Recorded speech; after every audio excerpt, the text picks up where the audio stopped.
wonderful, loving tributes heard tonight. Now a little pause for station identification and all things good, sweet, and caloric.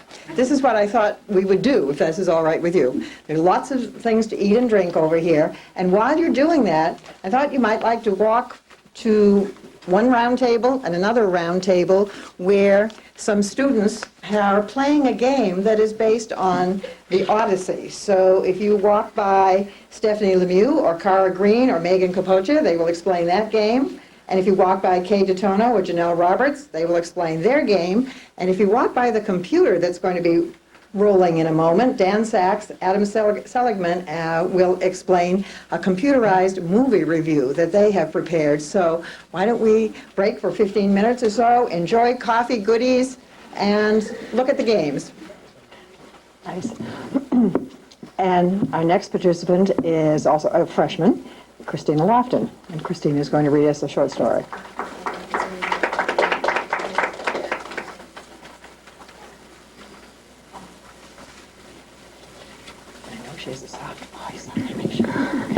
I'm Christina Lofton, and this is a short story I wrote. As I close the front door, my boot makes a crunching sound in the snow, carrying me through from the heated house to the white wonderland outside. Except it's not white, and it's not a wonderland. Maybe it was once, but by now it has morphed into a world of broken branches, dead grass, and brown slush created by the passing cars. I pause to allow the cold to shoot straight through to my bones, causing a slight wave of nausea, which quickly passes and allows me to trudge on.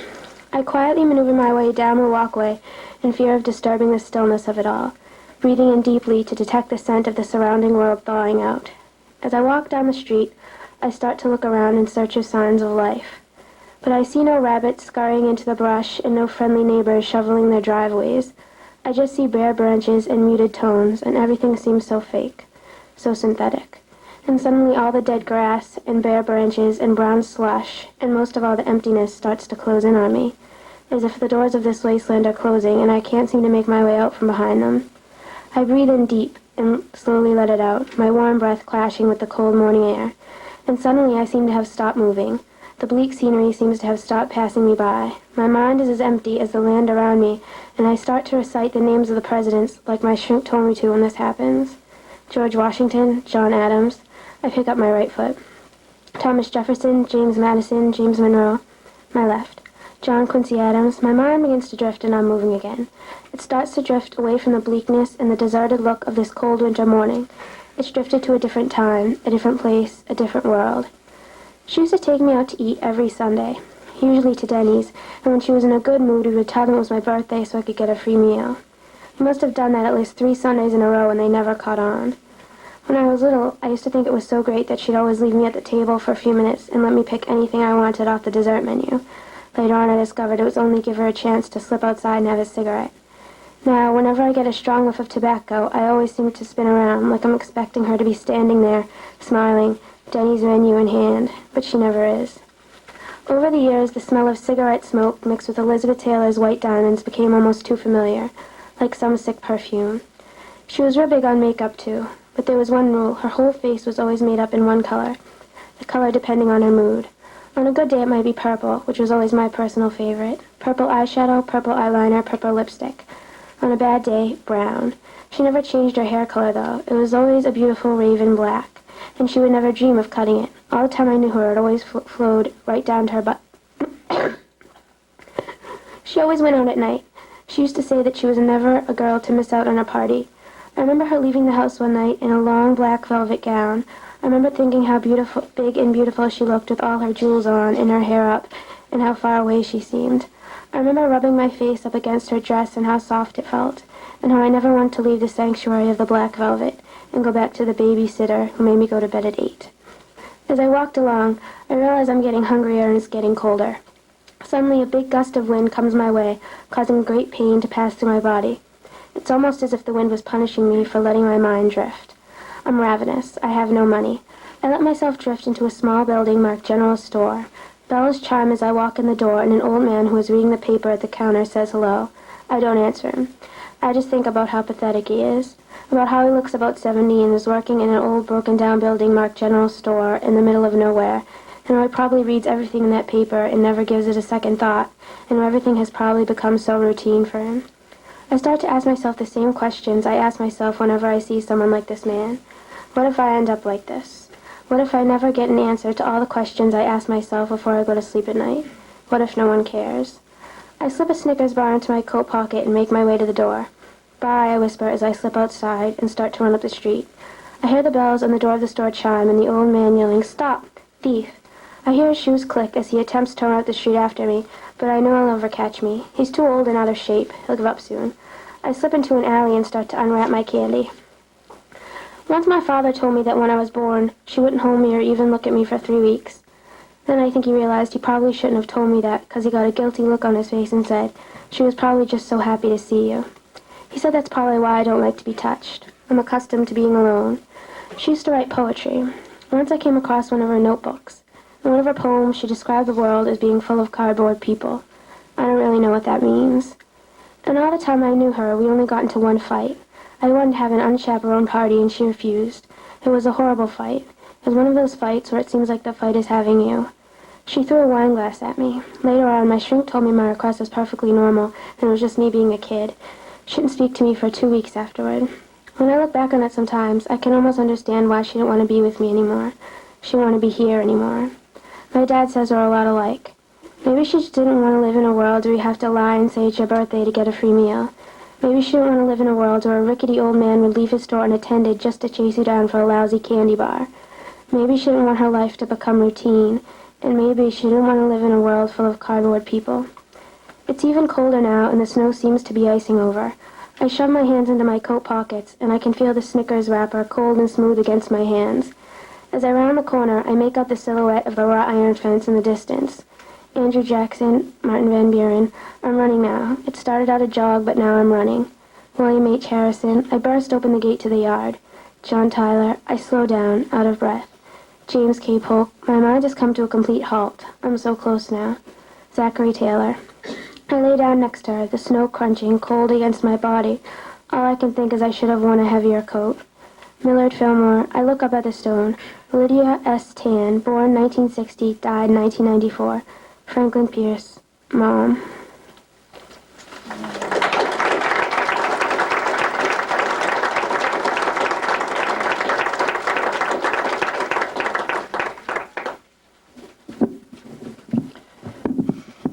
We get a lot of answers, don't we, about what children are thinking, what our children are thinking.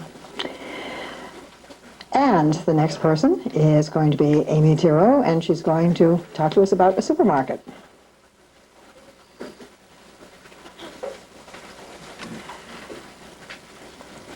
Hi, my name is Amy Terrio, and I'm going to read a descriptive paragraph from Miss Glenn's B. Block English class. A supermarket stands filled with customers going in and out for last-minute ingredients. Inside, babies cry and children whine for the goodies they just cannot have. A mixture of smells from deli meat to dog food hits your nose as you walk down each aisle, bumping into carriages that are going every which way. The lines get longer. We wait while the cashiers are madly pushing buttons and the bag is saying, paper or plastic.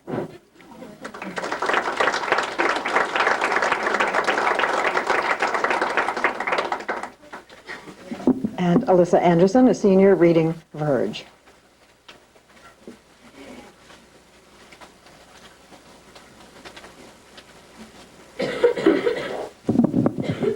This is in the style of Robert Frost, and I wrote it about 2 years ago. It was the very nature of the act, the cautious step into the untouched wood, that told me to be careful where I tread. Branches dried and cracked upon the ground, and halfway buried graves atop the soil, or woken and exhumed from cradling beds, and died a second time under my foot. Even gentle breezes across my face were altered by the breezes from myself. In tracing currents through a maze of brush, I could not help but see a tiny tree proudly bearing teacups of pink silk. They rustled in a fight to hold their own, then plunged to earth, admitting their defeat. I caught a cup and held it to my lips, a fool's attempt to kiss it back to life, and wondered just how many tragic deaths were victims of prevention of my own. My mind welled up with guilty morning thoughts, imprisoned in their selfish human case. I hurried back to harshly gray concrete, crushing tiny sons of mother grass. Thanks.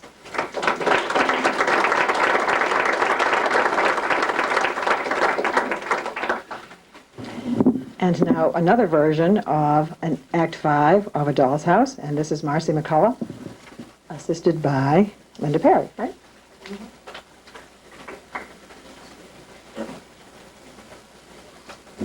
Okay, we have another Act 5 here to present to you. And again, we have the same two characters. Nora Helmer, who is a woman who has left her family and her home to embark on a life of her own. And in Act 5, she is speaking with her confidant, Christine Lind. In Scene 1, Nora is back living in her childhood home. She is in her old room, which is very plain, with a few of her old dolls sitting on the bed. The lighting in the room is dim, and the room is silent. Nora is sitting at her fairly plain-looking desk. She is writing diligently in what appears to be a journal. She is crying. It has been a month since I've seen my children. I miss them dearly, but I don't regret my decision to leave. I feel as if I had to leave my children to Vald because just as my father treated me as a child, so did my husband. I don't feel as if I ever got the chance to mature or educate myself. I was so very dependent on Trevald. I never knew how to rely on myself.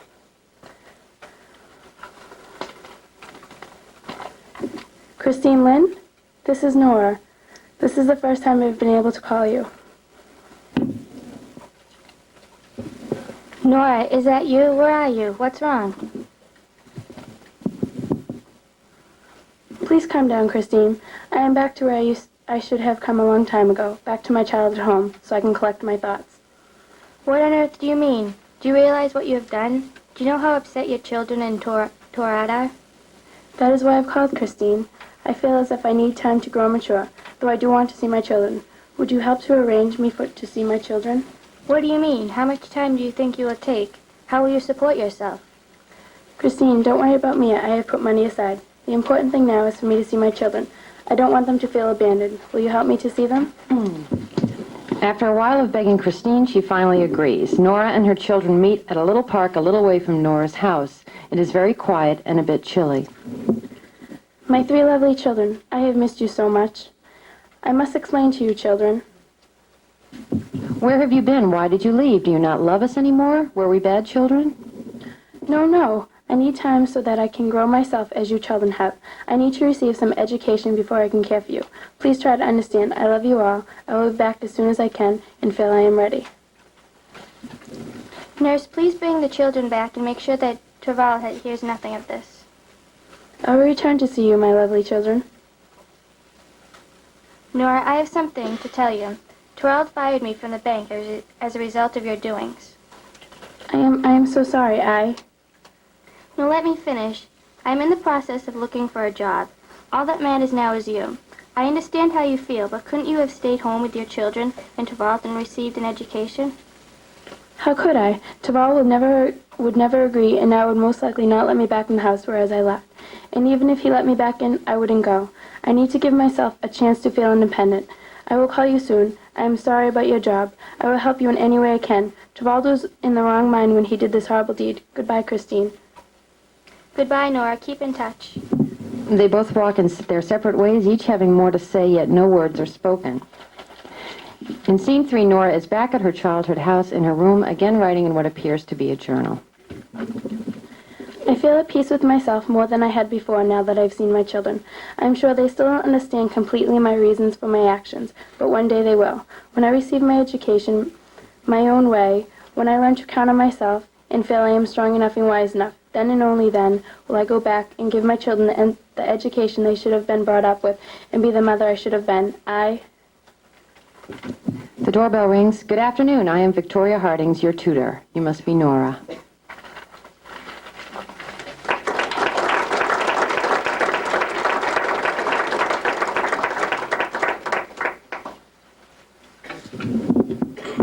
What would the Victorians have thought of telephones like that?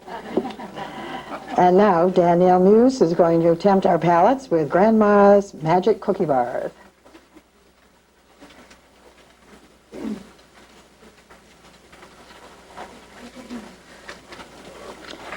I wrote a character sketch about my grandmother entitled Grandma's Magic Cookie Bars.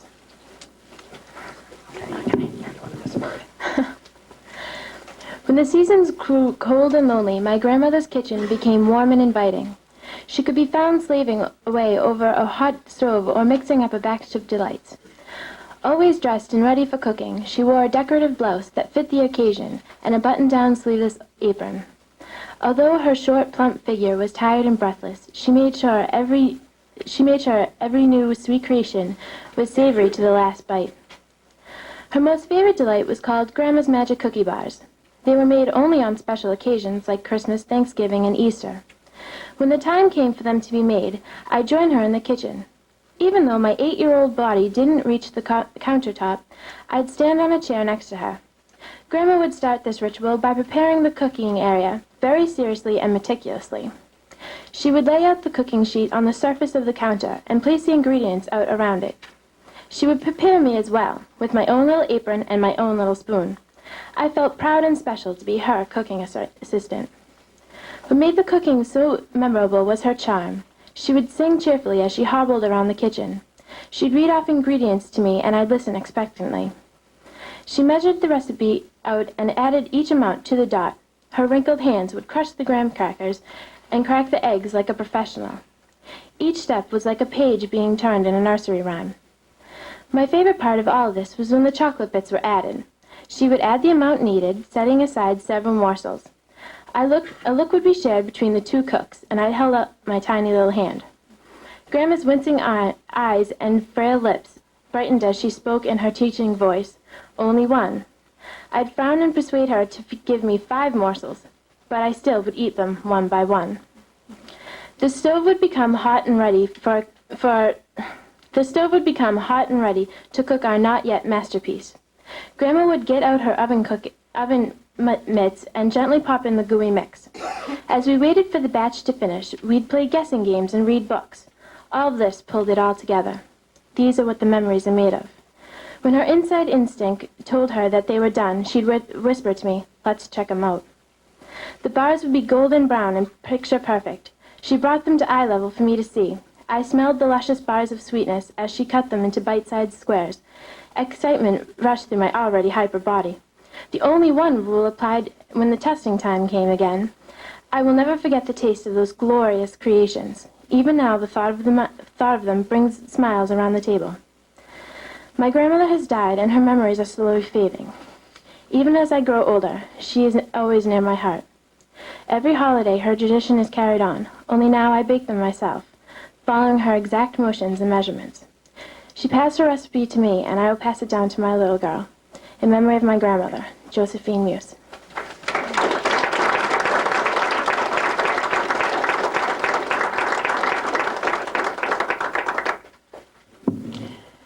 And now we have another freshman, and this is Emily Smith, and she's going to read her story called Living in Perfect Harmony.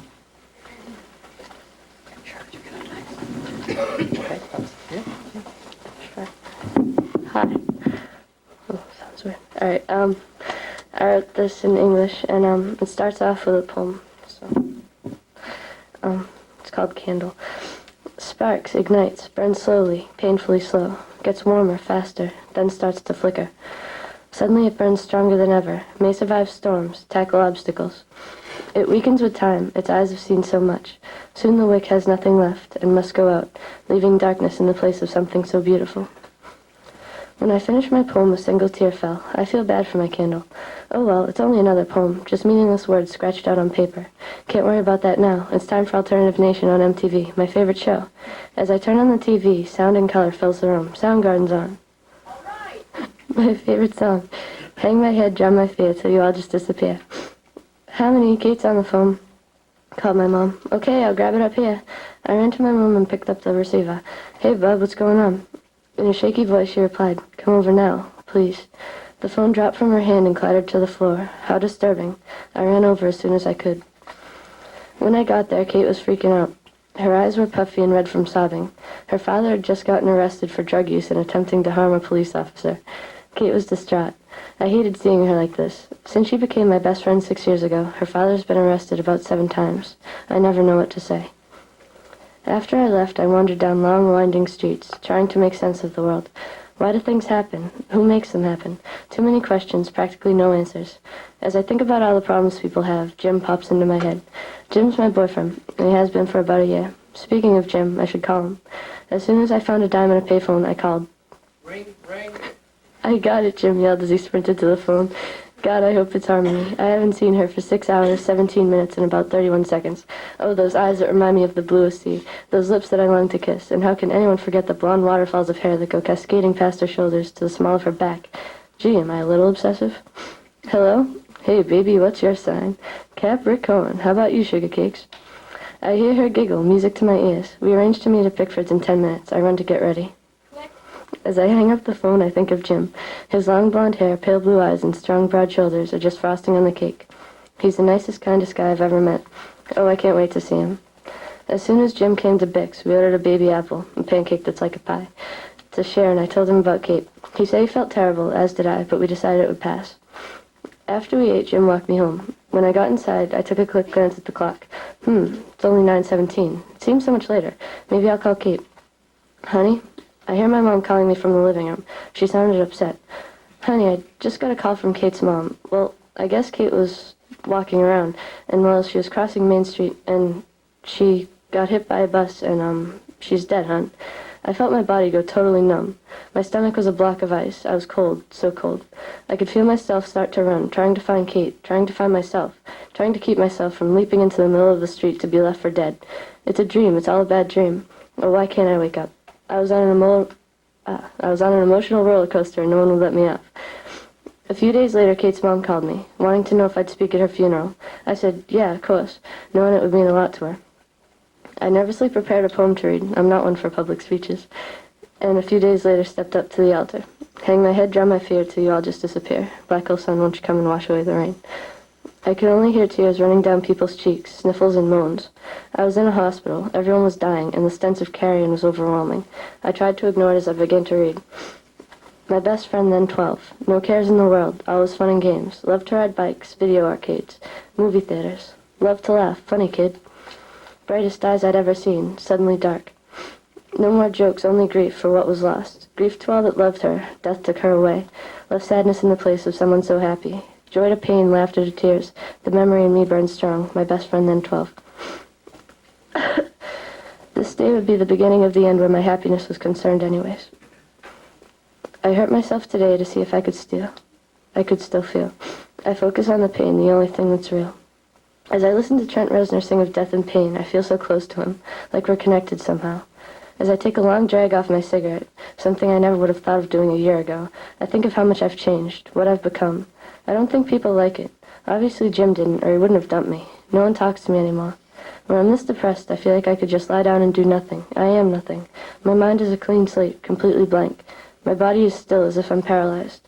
Signs and pictures have no meaning to me anymore. I live in a tomb called a body. I'm alone, and no one cares. Since I ran away from home 2 months ago, I have no money. In order to survive, I had to sell myself and my soul. Giving some cheap thrills to old men helps tide me over for a week or so. I live in a shelter amidst the slums of New York, but only in the winter. In summer, I sleep in parks or zoos. As the sun set along the Hudson River, I thought of my old life. I miss that happy girl. I think she goes by the name of Harmony. She was pleasant. Boy, how times change. Now she's unkempt, gross, and people call her scum of the earth. I need to get things back to how they were before. But how?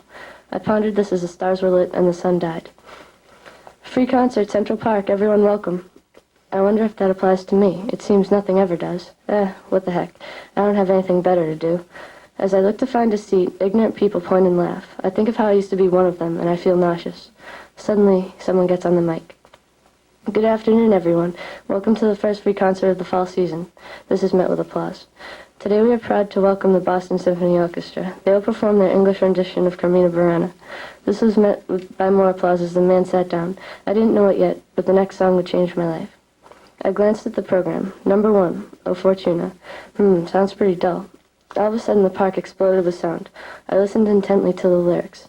O fortune, like the moon ever changing, rising first, then declining. Hateful life treats us badly, then with kindness, making sport with our desires, causing power and poverty alike to melt like ice.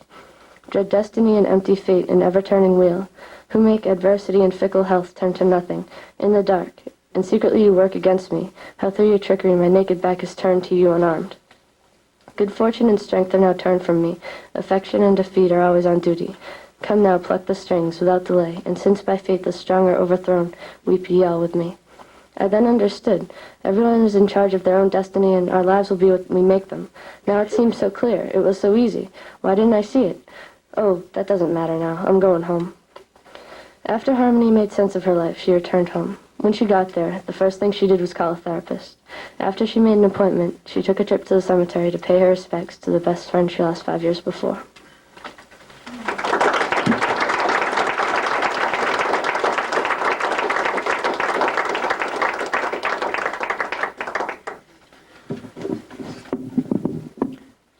Sometimes people don't realize how brave you have to be an author, and a writer, and a reader. And now, Ben Frank. Ben, are you here? Reading Untitled.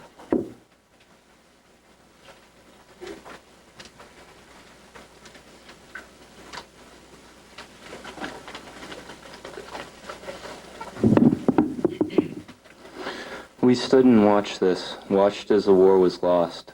We sat by passive to avoid fighting at all costs. All we had to speak of was a war that they had won. I guess we never realized exactly what was done. In our bedrooms that night, there was no discussion of love. There were no thoughts about those that had been left, no whispered feelings about those that were dead. Twice in a day, I heard a child asking why, and to this question, I heard the answer being denied. These children shook their heads no. They said it cannot be. We have been taught better. Why can't you people see? This hit me rather incisive, and I thought, how can a child see so much and smile, though only 3? I want to see through the child's eyes. I want to know, what can I find? I need to know why I am so blind. There are a few things left to speak of, the war and what was lost, and the lives that have been turned off. The war to stay young, the war to remember what we learned. Innocence was lost, it always is, but the thing that we need most, our ability to love, was left for the privileges of growing up. Like hate and bitterness, wealth and power and wanting more, looking to the horizon from the 18th floor, looking out beyond the weeping and the poor. Within all this, we do get our deserved rewards. When we turn 68, we get to retire. When we turn 78, someone else holds a spoon for us. When we become 88, people look the other way. And at 98, in our coffins we lay. Do you think anyone will remember you, all your riches and all your acts? Do you think your kids will remember to thank you? Believe me, they'll forget you too. In our bedrooms there was no love, just a lot of hiding and angry whispered lies, the things that ruin all life and make us want to lay down and die.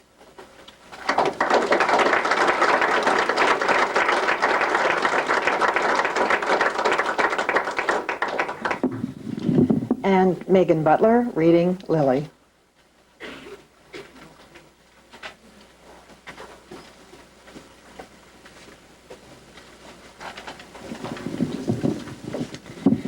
Hi, I'm Megan Butler, and I'll read my short story. Streaks of pink emerged from an indigo sky, and a young girl walked down a forest trail. She walked quickly, with her blonde braid bouncing behind her. Her name was Lily Reinhold, and she was trying to prepare herself for what lay ahead. She wondered if she would be strong enough to do it. Resolutely, she walked on. This was a matter of life and death. Lily was 14 years old, and she had lived a fairly normal life until about 3 years ago, when Germany invaded her little country of Denmark. German soldiers became commonplace in every part of the country, including her tiny hometown, Gilleleje. Gilleleje was a fishing village, and Lily loved to walk along the shore and gaze across the sea, to Sweden. There were no Germans in Sweden, and Lily tried to remember when Denmark had none of those grim-faced soldiers with their spit-shined boots at every street corner. Lily never realized, however, that there could be any usefulness in Sweden's neutrality until 1941, 1 year ago. At that time, she learned that her parents were part of the Danish resistance. Resistances, which were common in many countries occupied by Germany, were secret organizations that took any and every opportunity to discourage the German army. The most recent mission of the Danish resistance, however, was to save that country's Jewish people. The Germans were beginning to round up Danish Jews, taking them to unknown places. When the nearly powerless Danish government heard about this, however, it immediately alerted the resistance. The resistance undertook the job of finding hiding places for the Jews in the homes of some courageous Danes. Soon, however, the Germans became suspicious of the new dark-haired members of Danish families. The resistance then formulated another plan of saving the Jewish people. By shipping them across the sea to Sweden, in the boats of Danish fishermen, they would be safe.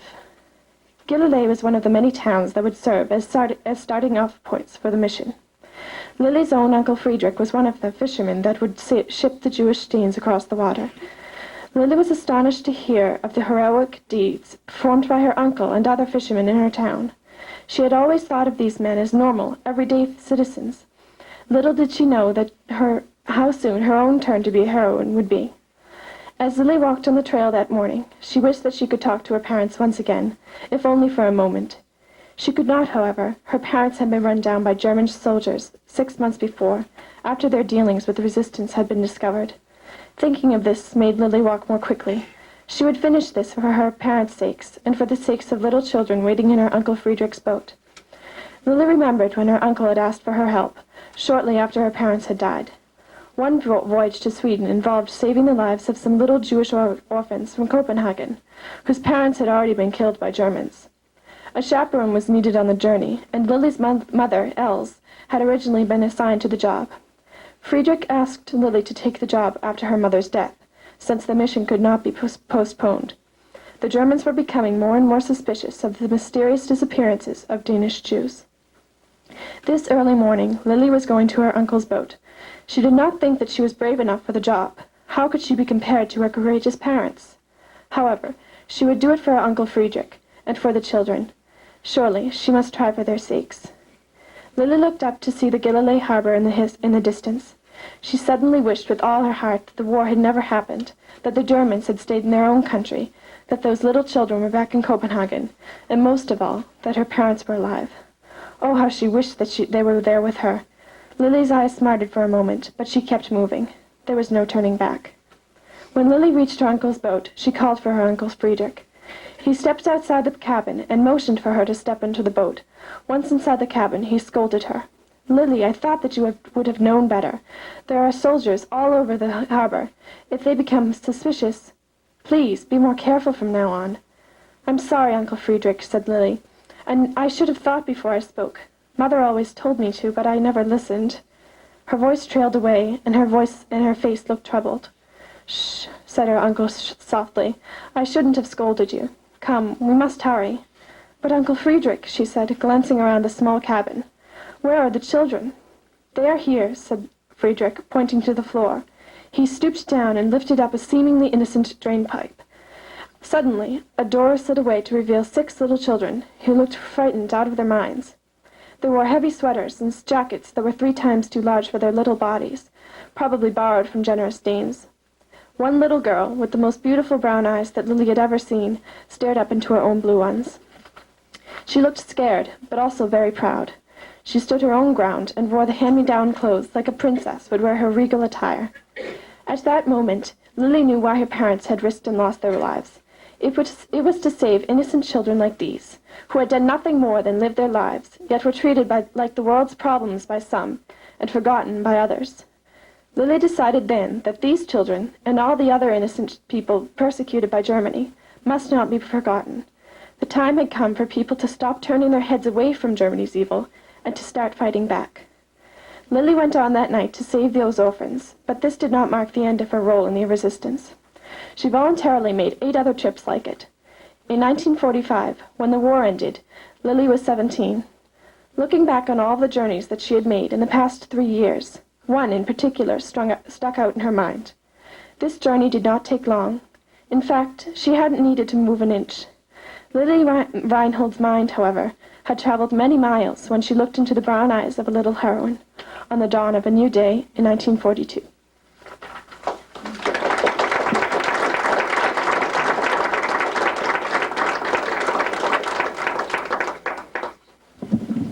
And now Carrie Chapman, reading 3 short pieces. Here's Carrie.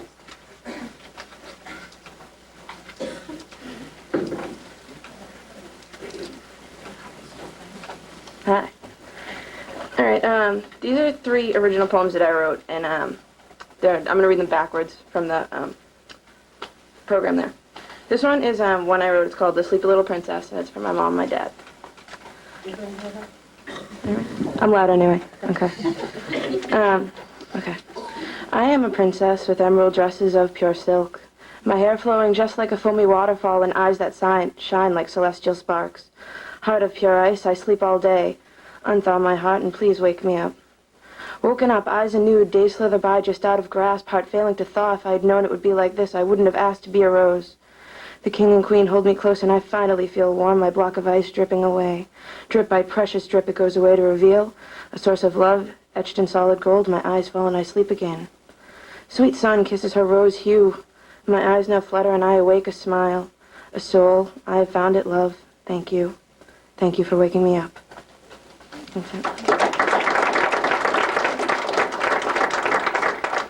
Okay, this next one I wrote. I think every poet who writes, they write about their first love and how they lost it. I wrote one too, and this isn't it. All right, this one I also entered into a contest in Maryland about 3 weeks ago. I'm still waiting for a reply. If I win, then I'm sure you'll see me on the front page of the item. If not, then you won't. This one's called The Streetlight. I stepped out into the streetlight and the snow was falling lightly. No cars were on the street because it was so late. I heard a light music in the back of my mind and I thought about you for just a moment. I looked up and saw the outline of perfect snowflakes against the humming yellow light. All was quiet and all was peaceful. For a slender gray moment I wasn't cold. And I felt that breeze. It carried a faint scent of yourself and I breathed it in like I had done so long ago before. I had to get home. It was late and I was suddenly cold. Let's hear that one.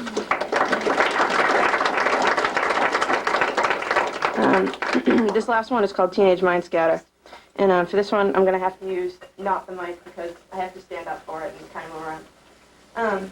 This poem is basically dedicated to anyone who's been 15 and told, don't worry, it'll get better with time. And this is also dedicated to my two best friends, Mitch and Heather.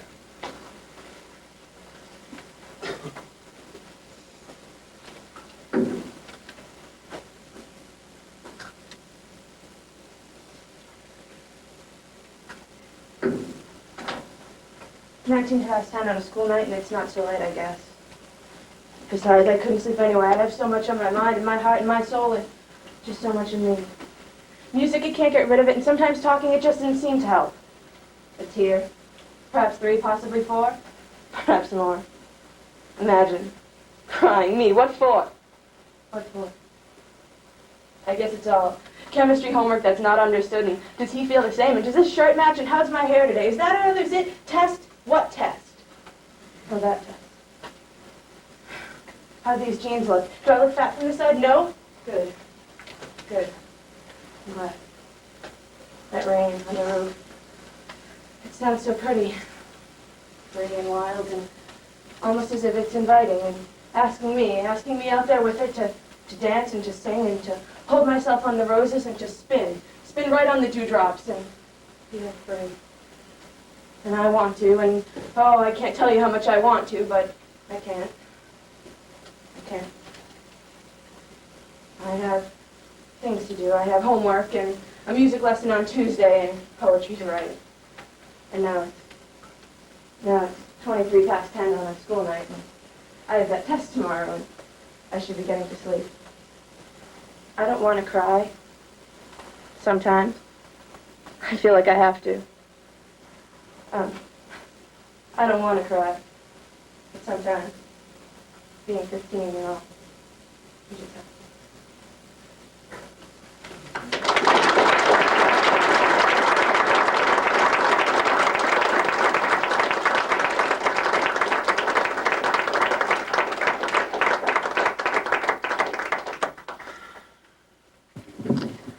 I promise I won't say it, Carrie.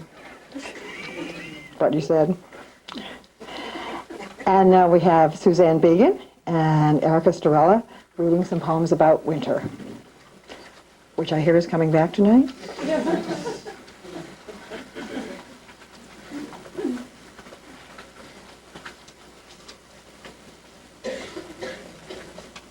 Hi, I'm Sue Began, and recently in Mrs. McDonough's C Block English class.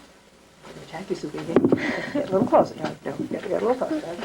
All right, spent a lot of time working with winter imagery.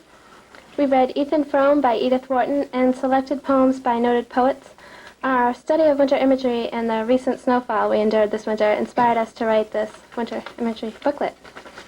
The first poem I'd like to read is called Stopping at My Window on a Snowy Morning by Craig Henshaw. When I was young, winter snowfalls were always fun. Excited, I'd wake up early, jump out of bed, and look out the window. I'd see my yard covered in snow, tree branches weighted down to their breaking point. The sparkling icicles dangled from the roof. I'd see cars cautiously making their way through the snow-clogged streets, mountains of snow that I would soon conquer. Things were softened by the deep powder, details on the ground no longer visible. I'd think of sledding downhill in my neighbor's yard into the street on my red plastic sled with the black handles. Sitting with my legs straight out, holding onto the rope like the reins of a horse. My mittens red with the snowflake design. Looking down the hill past the toes of my gray boots and into the street. Making sure no cars were coming, then inching towards takeoff. Whoosh! An exciting run past my friends, up over a snowbank into the street, where my sled would grind to a halt. Rolling out, going back up the hill, I'd think of forts, snowball fights, icicles, shoveling, snowmen, and cocoa. I'd yell, "It snowed!" and wake my sister to show her the amusement park outside in our yard. The next poem I'd like to read is called Murder by Lauren Murphy. In the clear funnel of icy air, pink like porcelain-fleshed birds, standard black shapes like commas or spades, rush to the air, blood clots to a wound. Spiraling violently, vulturous beasts. Death lies here, pale and silent. Harmless pastel markers, Necco wafer colors. Roses and Jesus and the bleeding heart of Mary, innocuous and cold. The birds are disturbing, faint bruises to memory. They sense the tension and stillness, alarmed at the wonder. They circle overhead, dark angels without fury lurk in the air.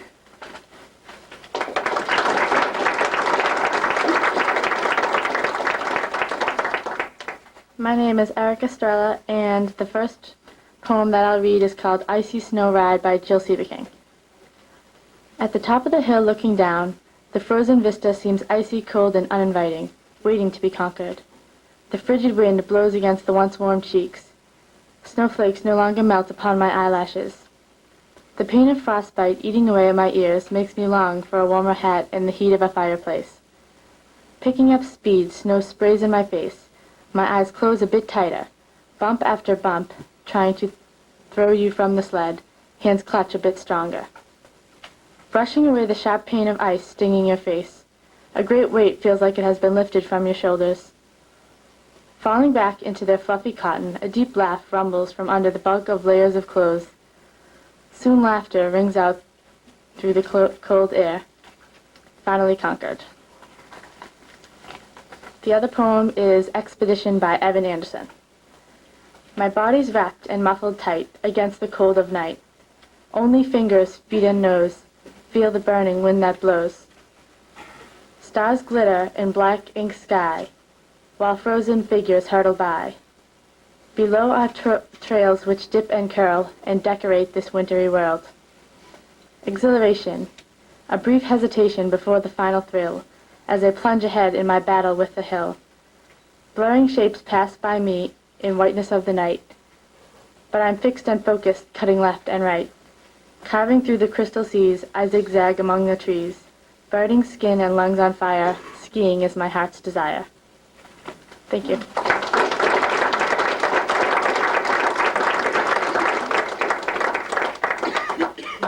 Before we have our final two Wakefield presentations, I would like to invite our Japanese friends if they would like to come over. And one of our visitors is in a lovely kimono, and we have, I believe, a visitor who is going to share a poem with us. So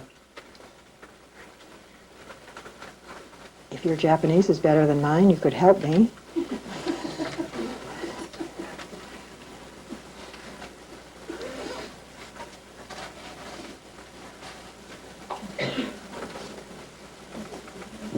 Isn't it wonderful to have visitors here from so very far away for us to learn from them and maybe a little bit from us.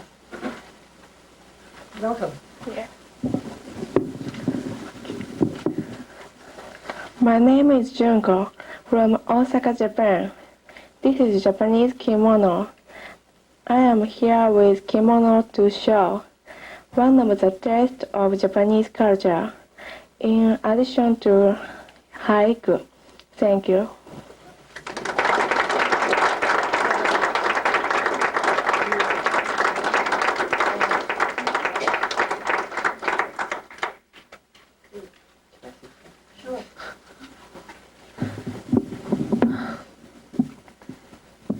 Hi, my name is Shusuke Kabeya from Nagoya, Japan. I'd like to introduce a Japanese haiku to you.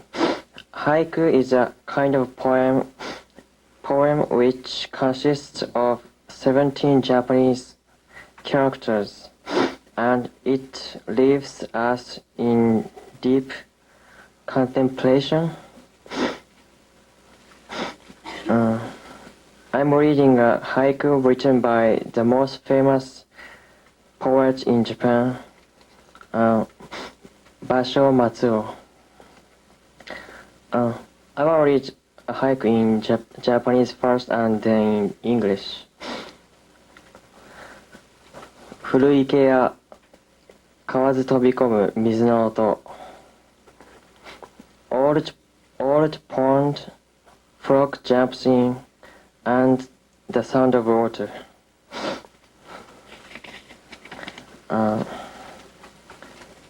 That's it. I will explain about it. When Basho Matsuo was at the old pond, it was very quiet around him, and then when he heard the sound of water, he thought that was very beautiful, so he wanted to leave his feeling as a haiku. Thank you.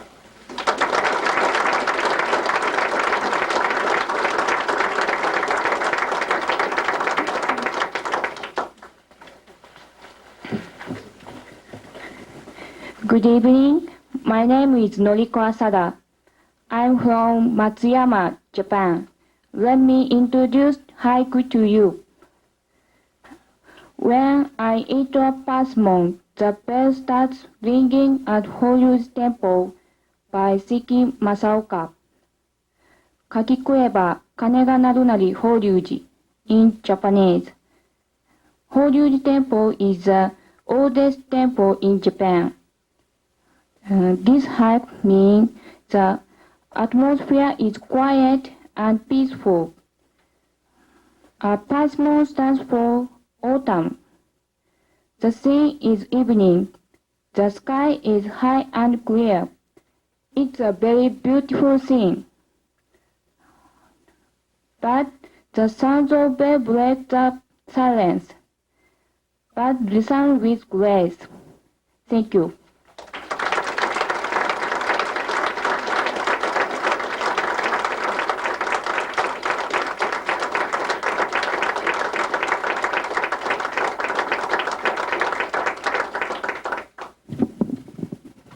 That's amazing. And now we have Meg Lemieux, who's going to share some poetic thoughts musically.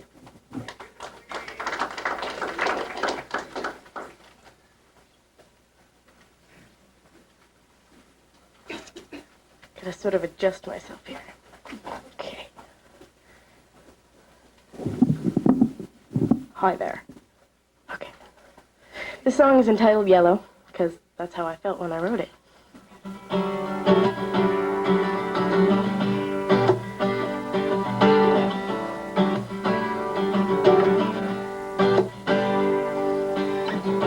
Eyes around the room, watch her move. Pale yellow dress mingles with cocoa skin. The moon provides a brilliant crescent spotlight along the southern waters.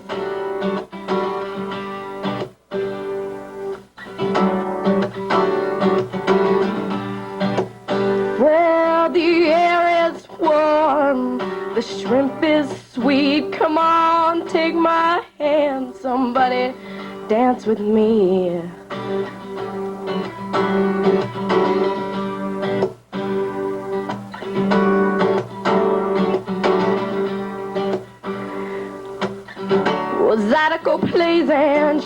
dances. Zadako plays and she dances, she dances. Oh, Zadako plays and she dances round the room.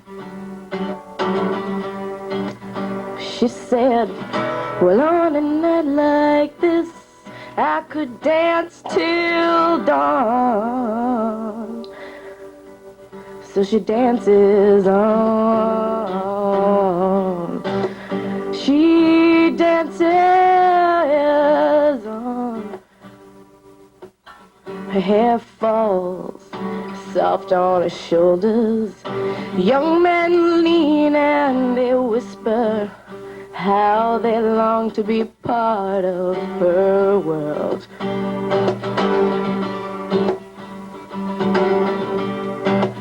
Well, she's barefoot and she's delicate as china, as though each toe touches ivory key.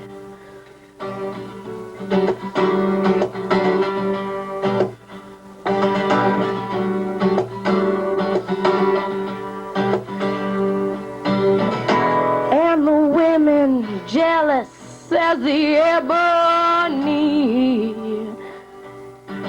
Perhaps it's just envy. Oh, that's all it is for me.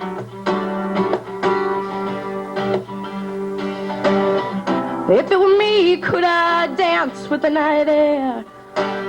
If it were me, could I capture stares like her?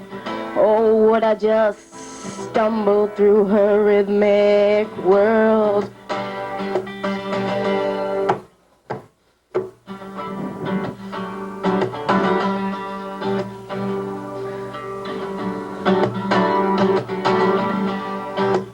Yeah, well, Zadako plays, she dances. Zadako plays and she dances. Zadako plays, she dances around the room. And she said, on a night like this, I could dance till dawn. So she dances on. I could never dance that long. Eyes around the room fixed upon her, she reaches, dancing with the moon. That's it.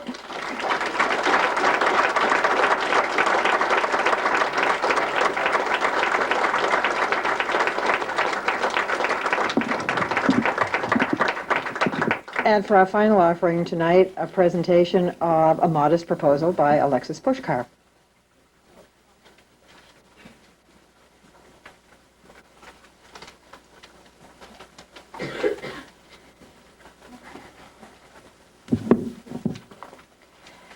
Drivers are of three orders: slow, fast, and reckless. Speed is relative, and if you're from Montana, it is irrelevant.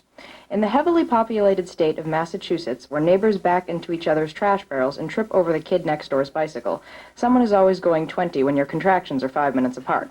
But then again, when you are leisurely changing into the left lane of a major highway, Billy Bob Speed Bob, driving his flashy red Camaro, shoots forward from a dot on the horizon to a menace right beside you, forcing you to swerve back into your own lane.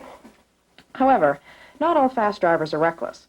Contrary to popular belief, most fast drivers have been race car drivers in previous but very short lives. Consequently, they are quite sensible of all the dangers.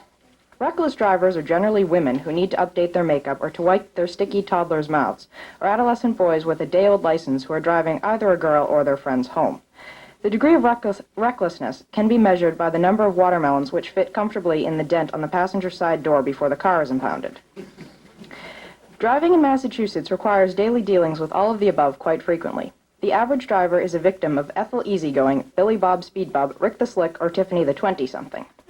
I am highly sensitive to the problems which these members of society cause for the rest of us, and since I have a year's driving experience under my belt, no pun intended, I feel I can, with great modesty, put forth for your just consideration my well-intended ideas on the subject.